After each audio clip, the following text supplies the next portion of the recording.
आप सभी का ऑनलाइन स्टडी में स्वागत है। मैं हूं रितेश और हम पढ़ेंगे कक्षा 10वीं अध्याय 2 दो चरों का रैखिक समीकरण। ठीक है, प्रश्नावली 2 का प्रश्न 5 का तीसरा सवाल। चलिए प्रश्न पढ़ते हैं। एक थैले में 50 पैसे एवं 25 पैसे के कुल 94 सिक्के हैं, 94 सिक्के हैं। यदि थैले में कुल 29 रुपये 50 पैसे हैं, मतलब जो 25 पैसे और 50 पैसे के जो सिक्के हैं वो कितने हैं, 29 रुपये 50 पैसे हैं। तब बताइए कि थैले में 25 पैसे और 50 पैसे के सिक्कों की संख्या क्या है। ठीक है, तो हमें 25 पैसे और 50 पैसों के जो सिक्के की संख्या है उसको हमें बताना है। चलिए सवाल हल करते हैं। तो हम क्या मान लेंगे कि माना 25 पैसे के सिक्कों की संख्या, 25 पैसे की सिक्कों की संख्या कितनी हो जाएगी, x मान लेंगे। ठीक, और 50 पैसों के सिक्कों की संख्या क्या हो जाएगी, 50 पैसों के सिक्कों की संख्या क्या हो जाएगी, y हो जाएगी। ठीक, तो पहला समीकरण हमारा क्या बनेगा, क्या लिखा है यहाँ पर, एक थैले में 50 पैसे और 25 पैसे के कुल सिक्के कितने हैं, 94। तो x प्लस वाई बराबर कितना हो जाएगा, 94। ठीक, इतना तो हो गया। अब उसके बाद प्रश्न क्या कह रहा है कि यदि थैले में कुल 29 रुपये 50 पैसे हैं, ठीक है, 29 रुपये 50 पैसे हैं, तो अब क्या करना पड़ेगा, हमारा दूसरा जो शर्त बनेगा वो बनेगा कि 25 पैसे है ना, तो 25x मान लेते हैं इसको, प्लस 50 पैसे इसको y मान लेते हैं, 50y बराबर कितना है, 29 रुपये 50 पैसे। ठीक है, ये किस में है, रुपए में है, और ये किस में है, पैसे में। तो दोनों अलग अलग इकाइयों में है, एक समान बना लेते हैं, तो इसे हम क्या कर लेते हैं, रुपए बना लेते हैं। तो ये ठीक है, रुपए में बदल गए अभी, इसको हल करेंगे तो 0.25 आ जाएगा रुपए में। चलिए अब आगे हल करते हैं। अब हमें दूसरा समीकरण मिलेगा, 25 एकम 25 चौक, 50 एकम 50 दूनी। ठीक, अब क्या हो जाएगा, ये 1x बटे 4 धन 1y/2 यही होगा। तो इस 1 को मिटा सकते हैं, कोई दिक्कत नहीं होगा। ठीक, अब यहाँ पर क्या आ जाएगा, 29 रुपये 50 पैसे।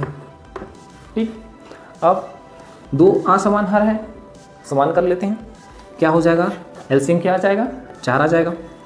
इसकी आवश्यकता नहीं है क्योंकि ये 4 है, तो x हो जाएगा, प्लस इसका हर बराबर करेंगे, किससे 2 का गुणा करेंगे तब होगा, 2 दूनी 4, तो ऊपर भी 2 का गुणा करेंगे तो क्या हो जाएगा, 2y।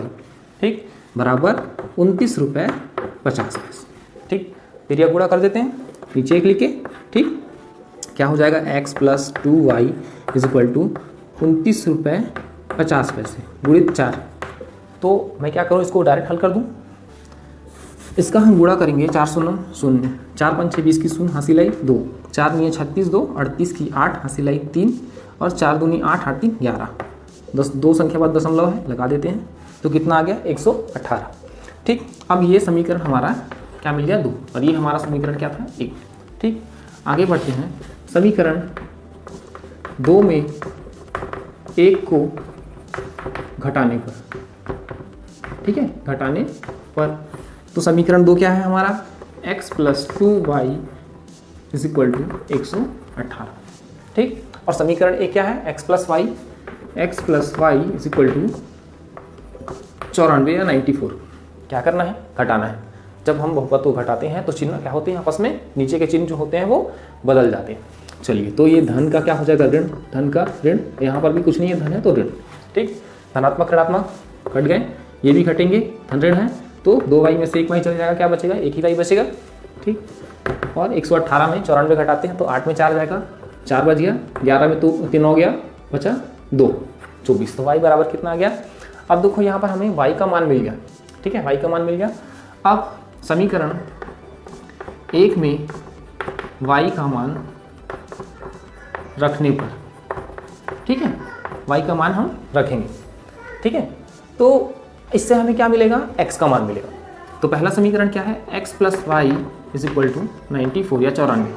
तो x y का मान लिख देते हैं, 24 बराबर 94।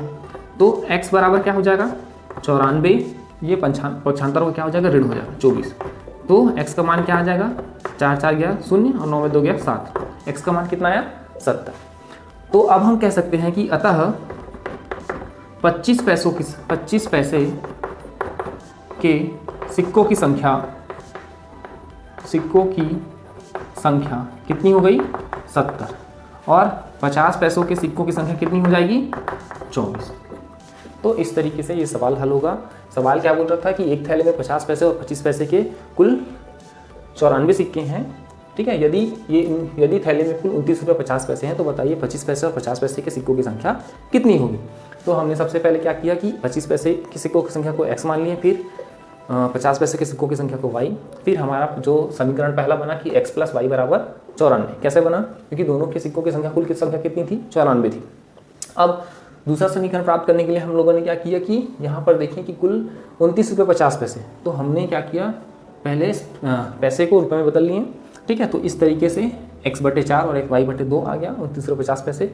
फिर आगे हल करते गए तो हमें x + 2y के रूप में 118 ये दूसरा समीकरण मिला। फिर दूसरे समीकरण में हमने क्या किया, पहले समीकरण को घटा दिया जिससे हमें y का मान मिल गया, और फिर पहले समीकरण में y का मान रख के हमने x का मान निकाल लिया। तो इस तरीके से हमें x 25 पैसे के कुल सिक्कों की संख्या कितनी मिल गई 70 मिल गई, और 50 पैसों के सिक्कों की संख्या 24 मिल गई, ठीक है।